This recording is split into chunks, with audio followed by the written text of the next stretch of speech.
We are here and we are strong.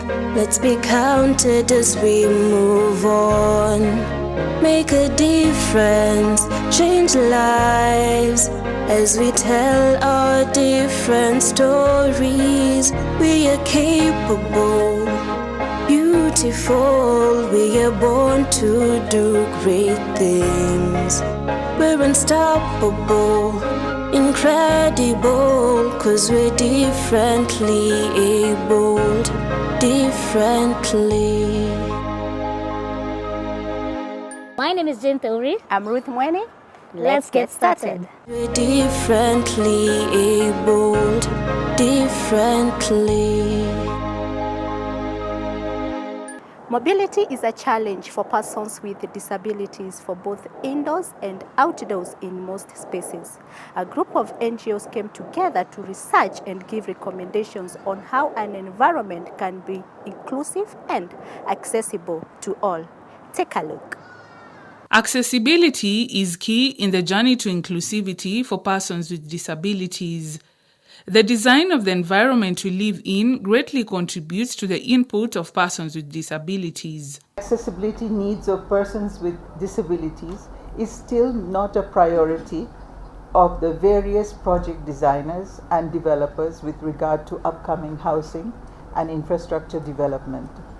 As a sector, we still need to engage in advocacy and awareness towards better and barrier-free access to both private and public spaces by persons with disabilities. Some of these areas include transport, roads, housing, recreation and culture, and daily life activities and services.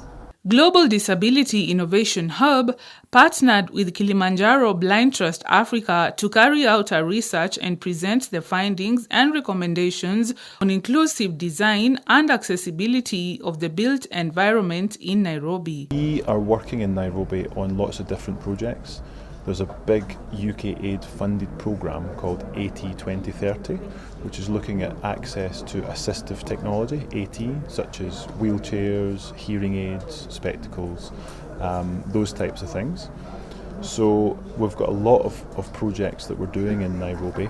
So for us it was important to also look at how accessible is the city, and that's why we're doing the research here.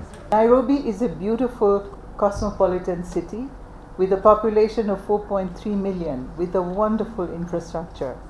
Yet it has half of its population and a population living in informal settlements, and 1.1% of this population are spread across slum areas and peri-urban settlements due to growing poverty associated with disability and the high cost of living. The research involved persons with disabilities and without disabilities. Through the research that we do, we talk to people. So we talk to local disabled people, persons with disabilities. We talk to practitioners, so we talk to designers, architects, urban planners, and we also speak to the policymakers. So we speak to local and national government. So they've been involved from the beginning of our research and have been very supportive. It actually means that what the changes that will be made will be in accordance to what the suggestions we made, which means they'll be suitable for us. Because now being involved means we give an opinion of how we want it to be done, So when they're doing it, they'll have us in mind. Basically, this research is all about making cities accessible as possible for persons with various types of disabilities. Myself, I took part in this research as a person using wheelchair to see whether the cities how to improve the accessibility so that persons with disabilities can be given reasonable accommodation. We give up the issues that we actually encounter as the visually impaired persons, in regards to transport system in Nairobi, the issues that we actually undergo, the demerits in regards to the road systems and what needs to be done to avoid all that. Another thing about transport, we recommended that for the road sides there are curbs.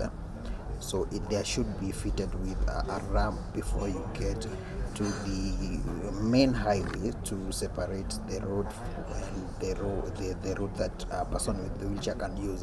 This will, we thought, would prevent accidents that come as a result of reckless driving, whereby a person with disability has to use a special designed path instead of using the main highway that is used by motorbikes and other motorists.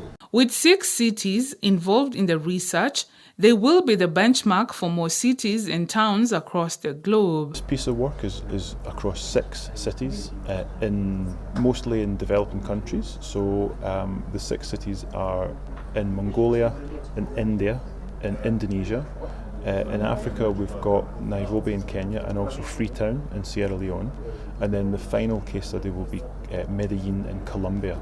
So those 6 cities give us quite a wide spread, and it will be really interesting for us to then compare how those different cities are different, how they're similar, and from that comparison we'll write a global action report that we hope will help all cities, particularly cities in developing countries who are going through huge infrastructure progress. The government has committed to implement the recommendations from the findings. We will work with the necessary government agencies, private sector and non-governmental organizations and respond to this study, because we shall use this study as an authority or a source to respond to your findings and the recommendations. There's a lot of work to do. We find that in all the cities where we're doing the research, there is some good progress being made. There's a lot of infrastructure development going on, such as the roads. A lot of building projects that you can see. The government are working on the new building codes. So it's important that they really encourage good inclusive design. So there's some good work happening, but there's a lot to do, in terms of infrastructure, good pavements for walking, good public transport, having good access to accessible housing. These are the types of things that's coming through, and we hope that the report can kind of help Nairobi to continue to become a more inclusive city. It's a call to everyone in wherever they are. We should strive to make the world accessible to persons with disabilities so that we can achieve the potential, we can see the potential of persons with disability, because disability is not just, it's just barriers that prevent one from doing the same way others do. So if those barriers are removed, persons with disabilities will definitely thrive like any other person in the society. Let's take a short break, but we'll be right back with more. Don't go too far. We're differently abled, differently.